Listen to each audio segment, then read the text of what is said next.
Metro rail பணி காரணமாக சென்னை சிந்தாதிரிப்பேட்டையில் உள்ள வீடுகளில் ஏற்பட்ட விரிசல்களை மாநகராட்சி அதிகாரிகள் ஆய்வு மேற்கொண்டனர். இதுகுறித்த கூடுதல் தகவல்களை தருகிறார் செய்தியாளர் கோகுல். சொல்லுங்க, சிந்தாதிரிப்பேட்டையில் எத்தனை வீடுகளில் விரிசல்கள் ஏற்பட்டிருக்கிறது? அங்கு ஆய்வு செஞ்ச அதிகாரிங்க என்ன மாதிரியான நடவடிக்கைகளை மேற்கொள்ள இருக்காங்க? மெட்ரோ ரயில் பணி நடக்கக்கூடிய சிந்தாதிரிப்பேட்டை பகுதியில் இருக்கக்கூடிய வீடுகளில் திடீர் விரிசல் ஏற்பட்டிருக்கு. இந்த சிந்தாதிரிப்பேட்டை பகுதியில் சுரங்கவழி பாதையின் மூலம் மெட்ரோ பணிகள் நடந்துகிட்டு இருக்கு. அந்த சுரங்கவழி பாதைகள் அமைப்பதற்காக ராட்சத இயந்திரங்களை பயன்படுத்தி நடைபெறக்கூடிய பணி காரணமாக இந்த பகுதியில் இருக்கக்கூடிய வீடுகளில் விரிசல் ஏற்பட்டிருக்கதாக கூறப்படுகிறது. கிட்டத்தட்ட ஒரு 6 வீடுகளில் தொடர்ச்சியாக விரிசல் ஏற்பட்டிருக்கு. மேலும் இது குறித்து இன்றைய தினம் மாநகராட்சி அதிகாரிகள் இந்த விரிசல் குறித்து நேரடியாக ஆய்வு செஞ்சிருக்காங்க. இந்த விரிசல் சம்பவம் குறித்து நேரடியாக அந்த வீட்டினுடைய உரிமையாளர் நம்மிடம் இருக்கார், அவரிடமே கேட்கலாம். சார், உங்கள் வீட்டில் இப்போ விரிசல் ஏற்பட்டிருக்கு, அதற்கான காரணம் என்ன சார்? அந்த ஒரு வாரமாக இவங்க இந்த மெட்ரோ ட்ரில்லிங் நடத்தினிருக்காங்க சார். நேற்று ஒரு 6 மணிக்கு திடீர்னு எனக்கு ஒரு கால் வந்து பார்த்தா இங்கே கொடுத்தனா கொஞ்சம் விரிசல் இருந்தது. ஒரு ஹாஃப் அன் ஹவருக்கு அந்த விரிசல் அதிகமாகினே போகுது. அதுக்கப்புறம் ஒரு டெனண்ட்டோட போர்ஷன் அப்படியே பீரோவோட கீழே போயிடுச்சுங்க. அது ஒரு ஹாஃப் அன் ஹவருக்கு அது இறங்கிட்டு தான் போகுது தவிர ஒன்றும் அந்த விரிசல் அதிகமாகிட்டு தான் போகுது தவிர அந்த எந்த சொல்யூஷனும் இல்லை சார். ஆனால் மெட்ரோ ட்ரெயின் அதிகாரிங்கிட்ட நாங்கள் சொல்லிட்டோம், இதை பற்றி தகவல் கொடுத்துட்டோம். அவங்க இன்னி வரைக்கும் மேலதிகாரி வரணும்னு சொல்கிறாங்க தவிர யாரும் இன்னும் எங்களை அப்ரோச் பண்ணல சார்.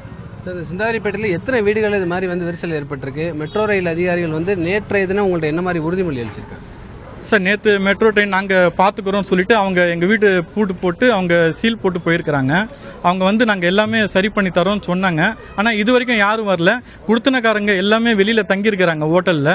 அவங்க அக்காமடேஷன் பண்ணியிருக்காங்க ஃபுட்டுக்கு. பட் அவங்களுக்கு அந்த உடைமைகள் எல்லாம் உள்ளே மாட்டி நிற்குது. அதனால் அவங்க எதுவுமே இல்லாமல் குடுத்தனக்காரங்களாம் வெளியில் நிற்கிறாங்க சார். அது என்ன பண்ண தெரியும். அந்த வீட்டில் இருக்கக்கூடிய பெண் நம்மிடம் இருக்காங்க, அவங்கள்ட்ட கேட்கலாம். அம்மா, நீங்கள் இந்த வீட்டில் இருந்திருக்கீங்க, எப்படிமா விரிசல் ஏற்பட்டிருக்கு? என்ன மாதிரி? ஒரு வாரமா இருக்குங்க. ஒரு வாரம் தூக்கமே இல்லை. நாங்கள் படுக்க முடியாத கற்றுக்கொண்டோங்க. உள்ள பொருளெல்லாம் இருக்கு, அதுக்கு எதெல்லாம் வழி பண்ணுங்க. நேற்று நைட்டு விரிசல் அதிகமாயிருக்கு. அது எவ்வளோ இருந்துச்சு? ஒரு 6:30 மணிக்கு மேலே தாங்க. மேலே இருந்து அப்படி கொட்டுது, செவரெல்லாம் இடிஞ்சு போயிருக்கு. வெளியே வர ஓடியாந்துட்டோங்க. இல்லைன்னா வீட்டில் இருந்தால் என்ன இருக்குமோ தெரியாது. எல்லாம் எங்கே தங்கியிருக்கீங்க? எவ்வளோ பேர் வெளியில் இருக்கீங்க? இது 6 பேர் வெளியே, 5 பேர் 5 கொடுத்தனாங்க இருக்குங்க, வெளியே இருக்குங்க. எல்லாமே உள்ளதா இருக்கு. நாங்கள் கட்டின துணியோட வெளியே இருக்கோம். அதாவது விரிசல் ஏற்பட்டிருக்கக்கூடிய வீடுகளில் இருக்கக்கூடிய அங்கே தங்கியிருந்தவங்களை உடனடியாக மெட்ரோ ரயில் அதிகாரிகளும் காவல்துறை வெளியேற்றிருக்காங்க. அந்த வீடை தற்போது சீல் வைத்திருக்க காட்சிகள் நீங்கள் நேரடியாக பார்க்கலாம். சீல் வச்சு அந்த மெட்ரோ பணியாளர்கள் முதற்கட்டமாக அந்த விரிசலுக்கான காரணம் குறித்து தற்பொழுது ஆய்வு செஞ்சுக்கிட்டு இருக்காங்க. அதே போல் மாநகராட்சியுடைய உதவி செயற்பொறியாளர் காலையிலே இந்த விரிசல் ஏற்பட என்ன காரணம், என்னென்ன மாதிரியான பிரச்சனைகள் இந்த கட்டடத்தில் உள்ளது என்பது குறித்தும் ஆய்வு செய்துள்ளார். அதே போல் மெட்ரோவுடைய பொறியாளர்கள் இன்னும் சற்று நேரத்தில் இந்த இடத்துல ஆய்வு செய்ய இருப்பதாக மெட்ரோ ரயிலுடைய அதிகாரிகள் தரப்பிலையும் தெரிவிக்கப்பட்டிருக்கு. அதாவது இந்த பாதிக்கப்பட்ட பொதுமக்களுக்கு, இந்த பாதிக்கப்பட்ட இந்த வீட்டினுடைய உரிமையாளருக்கும், வீட்டில் குடியிருந்தவங்களுக்கும் உடனடியாக மெட்ரோ ரயில் அதிகாரிகள் நடவடிக்கை மேற்கொள்ள வேண்டும் என்பது உங்களுடைய முக்கியமான கோரிக்கையாக உள்ளது.